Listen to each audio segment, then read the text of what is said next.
సాయి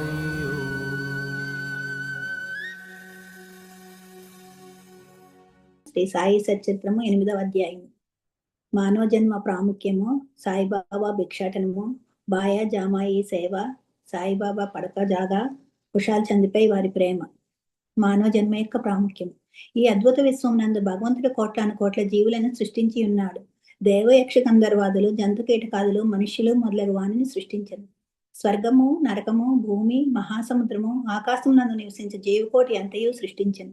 వీరిలో ఎవరి పుణ్యం ఎక్కువగానో వారి స్వర్గమునకు పోయి వారి పుణ్యఫలము అనుభవించిన పిమ్మట తోసివేయబడుదురు. ఎవరి పాపం ఎక్కువగానో వారి నరకమునకు పోవుదురు. అచ్చట వారి పాపములకు తగినట్లు బాధలను పొందెదరు. పాపపుణ్యములు సమానమగినప్పుడు భూమిపై మానవులుగా జన్మించి మోక్ష సాధనంపై అవకాశం కాంచెదరు. వారి పాపపుణ్యములు నిష్క్రమించినప్పుడు వారికి మోక్షము కలిగిన 1000 ఏళ్ల మోక్షము గాని పుట్టుక గాని వారు చేసుకున్న కర్మపై ఆధారపడి ఉండును. మానవ శరీరం యొక్క ప్రత్యేక విలువ. జీవకోటి అంతటికీ ఆహారము, నిద్ర, భయము, సంభోగము సామాన్యము. మానవునికి ఇవి గాక మరొక ప్రజ్ఞ కలదు. అది ఏ జ్ఞానము. దీని సహాయంనే మానవుడు భగవత్ సాక్షాత్కారమును పొందగలడు. ఇంకే జన్మ ఎందునూ దీనికి అవకాశము లేదు. ఈ కారణం చేతనే దేవతలు సైతము మానవ జన్మను ఈర్ష్యతో చూచెదరు. వారు కూడా భూమిపై మానవ జన్మ ఎత్తి మోక్షమును సాధించవలనని కోరెదరు. కొంతమంది మానవ జన్మము చాలా నీచమైనదనియు, చీము, రక్తము, మలములతో నిండి ఉండుననియు, తుదకు శిథిలమై రోగమునకు మరణమునకు కారణముననియు అందరు. కొంతవరకు అది కూడా నిజమే. ఇన్ని లోపములు ఉన్నప్పటికీ మానవునకు జ్ఞానమును సంపాదించే శక్తి కలదు. శరీరం ఉండుట చేతనే మానవుడు తన దేహము యొక్క, జగత్తు యొక్క అనిత్యమును గ్రహించి ఇంద్రియ సుఖముల పట్ల విరక్తి పొంది నిత్యానిత్య వివేకంతో కడుకు భగవత్ సాక్షాత్కారమును పొందుచున్నాడు. శరీరము మలభూయిష్టమైందని నిరాకరించినచో మోక్షమును సంపాదించే అవకాశమును పోగొట్టుకునేది. దేహమును ముద్దుగా పెంచి విషయ సుఖములను మరిగినచో నరకమున పడదము. ఉచిత మార్గమేమన దేహమును అశ్రద్ధ చేయకూడదు. దాన్ని లోలత్వంతో పోషింపనూ కూడదు. తగు జాగ్రత్త మాత్రమే తీసుకునవలెను. గుర్రపురవుతో తన గమ్యస్థానం చేరే వరకు గుర్రంని ఎంత జాగ్రత్తగా చూచుకున్నా అంత జాగ్రత్త మాత్రమే తీసుకునవలెను. ఈ శరీరమును మోక్ష సాధన లేక ఆత్మసాక్షాత్కారం కొరకు వినియోగించవలను. ఇదియే జీవుని పరమావధి అయి ఉండవలను. భగవంతుడు అనేక జీవులను సృష్టించినప్పటికీ అతనికి సంతృష్టి కలగలేదట. ఎందుకనగా భగవంతుని శక్తిని అవి ఏమీ గ్రహించలేకపోయినవి. అందుచేత భగవంతుడు ప్రత్యేకంగా మానవుని సృష్టించను. వానికి జ్ఞానం అనే ప్రత్యేక శక్తినిచ్చాను. మానవుడు భగవంతుని లీలలను, అద్భుత కార్యములను, సేముషి విజ్ఞానములను చూచి పరవశమొందినప్పుడు భగవంతుడు మిక్కిలి సంతృష్టి చెంది ఆనందించును. అందుచే మానవ జన్మ లభించట గొప్ప అదృష్టము. బ్రాహ్మణ జన్మ పొందుట అందులోనూ శ్రేష్టము. అన్నిటికంటే గొప్పది సాయిబాబా చరణాల విందములపై సర్వస్వ శరణాగతి చేయు అవకాశం కలుగుట. మానవుని విద్యుక్త ధర్మం. మానవ జన్మ విలువైనదనియు దానికి ఎప్పటికైనా మరణం అనివార్యమని గ్రహించి మానవుడు ఎల్లప్పుడూ జాగరూకుడిగా ఉండి జీవిత పరమావధిని సాధించడికై యత్నించవలేను. ఏ మాత్రం అశ్రద్ధ గాని ఆలస్యం గాని చేయరాదు. త్వరలో దాన్ని సంపాదించటకు యత్నించవలేను. భార్య చనిపోయిన వాడు రెండవ భార్య కొరకు ఎంత ఆత్రపడినో, తప్పిపోయిన యువరాజుకై చక్రవర్తి ఎంతగా వెతికి యత్నించినో, అట్లనే విసుగు విరామము లేక రాత్రింబవళి కృషి చేసి ఆత్మసాక్షాత్కారమును సంపాదించవలను. బద్ధకమును, అలసతను, మునిగిపాట్లను దూరమనర్చి అహోరాత్రులు ఆత్మ అందే ధ్యానము నిలుపవలను. ఈ మాత్రము చేయలేంచో మనము పశుప్రాయాలు మగుదుము. తక్షణ కర్తవ్యం. మన ధ్యేయము సత్వరము ఫలించే మార్గం ఏదైనా వెంటనే భగవత్ సాక్షాత్కారం పొందిన సద్గురు వద్దకు ఎగుట. ఆధ్యాత్మికోపన్యాసములు ఎన్ని విన్నప్పటికీ పొందనట్టుదియో, ఆధ్యాత్మిక గ్రంథములు ఎన్ని చదివినను తెలియనట్టుదియోగు ఆత్మ సాక్షాత్కారము సద్గురుల సాంగత్యం చే సులభంగా పొందవచ్చును. నక్షత్రములన్నీ కలిసి ఇవ్వలేని వెలుతురును సూర్యుడు ఎట్లు ఇవ్వగలుగుచున్నాడో అట్లనే ఆత్మోపన్యాసములు, గ్రంథములు ఇవ్వలేని జ్ఞానమును సద్గురు విప్పి చెప్పగలడు. వారి చర్యలు సామాన్య సంభాషణలే మనకు మౌన ప్రబోధములు. శాంతి, క్షమ, వైరాగ్యము, దానము, ధర్మము, మనోదేహములను స్వాధీనమందించుకునుట, అహంకారము లేకుండా మొదలగు శుభలక్షణములను వారి ఆచరణలో చూచి భక్తులు నేర్చుకుందరు. వారి పావన చరిత్రముల భక్తుల మనములకు ప్రమోదము కలగజేసి వారిని పారమార్థకంగా ఉద్ధరించింది. సాయిబాబా అట్టి మహాపురుషుడు సద్గురు. బాబా సామాన్య ఫకీరు వలె సంచరించినప్పటికీ వారెప్పుడనూ ఆత్మానుసంధానం నందే నిమగ్నం అలగుచుండేది. దైవభక్తి గల పవిత్ర హృదయులు వారికి సదా ప్రీతిపాత్రులు. వారు సుఖములకు ఉప్పొంగువారు కారు, కష్టముల వలన కృంగిపోవారు కారు. రాజైనను నిరుపేదైనను వారికి సమానమే. తమ దృష్టి మాత్రం ముష్టివాణిని చక్రవర్తిని చేయగల శక్తి ఉన్నప్పటికీ బాబా ఇంటింటికి తిరిగి భిక్ష ఎత్తిడివారు. వారి భిక్ష ఎట్టిదో చూతుము. బాబా యొక్క భిక్షాటనం. షిరిడీ జనులు పుణ్యాత్ములు.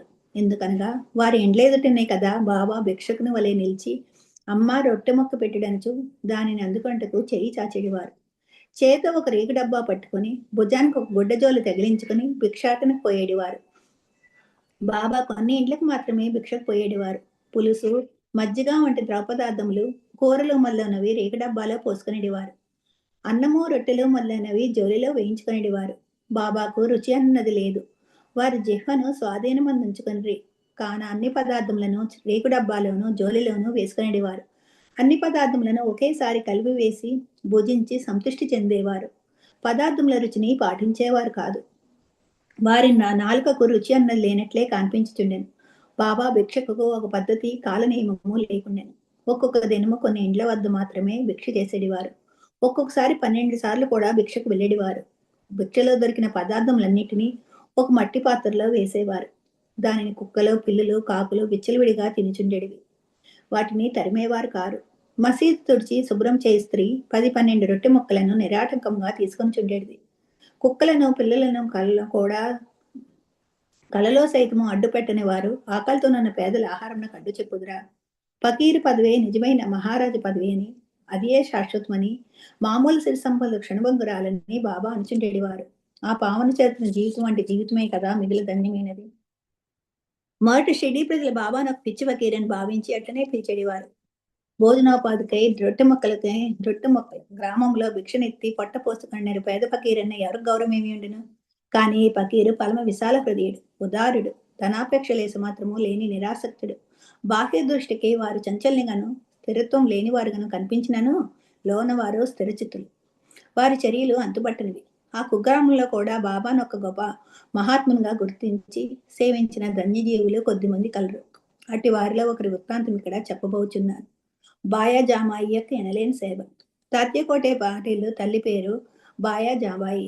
ఆమె ప్రతిరోజు మధ్యాహ్నం తలపై ఒక గంపెలో రొట్టె కూర పెట్టుకుని సమీపమున్న చెట్టెడులో ముండ్లు పొదలు లెక్క చేయక క్రోసుల కొద్దీ దూరం నడిచి ఆత్మజ్ఞానంలో నిశ్చలముగా ఎక్కడో కూర్చుని ఉన్న బాబాను వెతికి పట్టుకుని భోజనం పెట్టుచుండే. బాబా సాష్టాంగ నమస్కారం చేసి వారి వెదుట విస్తర ఒకటి వేసి తాను తెచ్చిన రొట్టె కూర వల్ల భోజన పదార్థములను వడ్డించి కొసరి వాటిని బాబాచే తినిపించుచుండెను. ఆమె భక్తి విశ్వాసములు అద్భుతమైనవి. ఎనలేని ఆమె సేవను బాబా చివరి వరకు మరవలేదు. ఆమె సేవకు తగినట్లు ఆమె పుత్రుడ తాత్యా పాటీలను ఎంతో ఆదరించి ఉద్ధరించాను.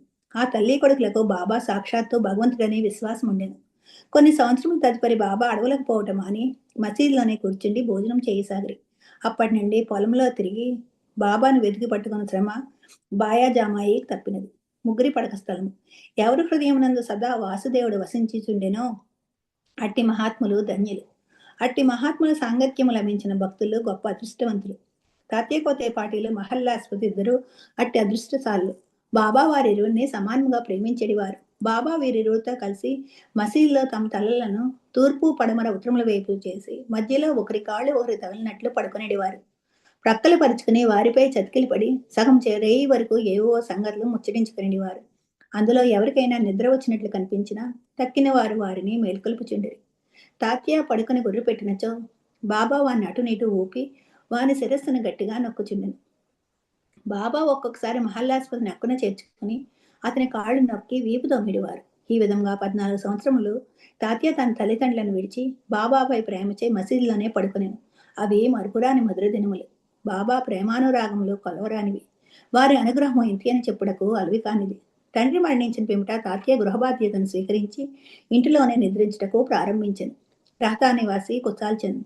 షిరిడీలో తాత్య తండ్రి గారైన గణపతిరావు కోతే పాటిల్ని బాబా ఎంత ప్రేమ విమానములతో చూచెడివారో అంతటి ప్రేమాభరణంతోనే రహతా నివాసికు చంద్రబాటు సేటు మార్వాడిని చూచుచుండెడు. ఆ సేటు మరణించిన పిమ్మట అతని అన్న కొడుకు కుశాల్ చంద్ను కూడా మిక్కిలి ప్రేమతో చూచుచు అహర్నిశలు వాని యోగక్షేమం అరిగిచుండెడు. ఒక్కొక్కప్పుడు టాంగాలోను మరొకటి ఎద్దుబెండ్రుల మీదను బాబా తన సన్నిహిత భక్తులతో కలిసి రహతా పోవువారు. రహతా ప్రజల బాజా బంజరీలతో ఎదురేగి బాబాను గ్రామ సరిహద్దు ద్వారం వద్ద దర్శించి సాష్టాంగ నమస్కారములు చేసిడివారు. తరువాత మహావైభవంగా బాబాను గ్రామంలోనికి సాదరంగా తీసుకుని వెళ్ళిడివారు. కుశాల్ చంద్ బాబాను తన ఇంటికి తీసుకుని పోయి తగిన ఆశ్రమం నందు కూర్చొని చేసి భోజనం పెట్టిడివారు. ఇరువురు కొంతసేపు ప్రేమోల్లాసంతో ముచ్చరించుకునేటివారు. తదుపరి బాబా వారిని ఆశీర్వదించి షిరిడీ చేరుచుండేవారు. షిరిడీ గ్రామంనకు సమాన దూరంలో ఒకవైపు దక్షిణ రహత, మరోవైపు ఉత్తర దిశ యందు నీమ్గాం ఉన్నవి. ఈ రెండు గ్రామములు దాటి బాబా ఎన్నడూ ఎచ్చడికి పోయి ఉండలేదు. వారెప్పుడూ రైలు బండిలో ప్రయాణం చేసి ఎరుగరు. రైలు బండిని కనీసం చూచి కూడా ఉండలేదు. కానీ సర్వజ్ఞుడైన బాబాకు బండ రాకపోకలు ఖచ్చితంగా తెలియచుండేది. బాబా వద్ద సెలవు పుచ్చుకొని వారి ఆజ్ఞానుసారము ప్రయాణం చేయ వాళ్లకు ఏ కష్టములు ఉండేటివి కావు. బాబా ఆదేశమునకు వ్యతిరేకంగా పోవారు అనేక కష్టములు పాలగుచుండెడు. అటువంటి కొన్ని సంఘటనలను మరికొన్ని ఇతర విషయములను రాబో అధ్యాయంలో చెప్పెదను. ఓం శ్రీ సాయినాథాయ నమః.